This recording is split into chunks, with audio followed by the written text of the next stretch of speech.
Bonjour, ici Camille Chevrier de la radio communautaire du Cégep Marie-Victorin pour la chronique cinéma de la semaine. Cette semaine, j'ai découvert la sortie du premier film de Chloé Robichaud qui est nommé à la catégorie d'un certain regard au Festival de Cannes en France.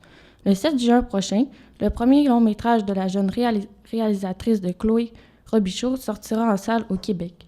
Ce film, intitulé Sarah préfère la course, est un drame sportif qui raconte l'histoire d'une jeune athlète de course de demi-fond à qui on lui offre une place dans le meilleur club d'athlétisme universitaire de Montréal. Sarah est consciente de ses problèmes financiers, mais elle quitte quand même sa banlieue de Québec en compagnie de son ami Antoine pour s'établir à Montréal. Ils s'épouseront pour pouvoir bénéficier de meilleures prêts et bourses du gouvernement. Malheureusement, le mariage ne se déroule pas comme prévu car Sarah préfère la course. C'est donc un film assez intéressant à aller voir. Ce premier long-métrage de la jeune réalisatrice de 25 ans est nominé dans la catégorie Un certain regard au Festival de Cannes qui aura lieu du 15 au 26 mai prochain. C'est le festival du cinéma international qui se déroule chaque année à Cannes, en France.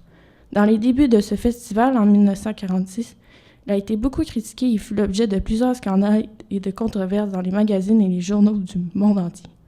Ce festival, qui a commencé après la Deuxième Guerre mondiale, a été vu comme une capitulation de la France. Le gouvernement refuse de financer le projet annuel du festival. Toutefois, il fut un succès dès la première année et il a eu lieu l'année suivante avec l'aide du syndicat au Palais des festivals. Chaque année, ce festival regroupe des cinéastes, des vedettes, des professionnels de l'industrie cinématographique et des milliers de journalistes.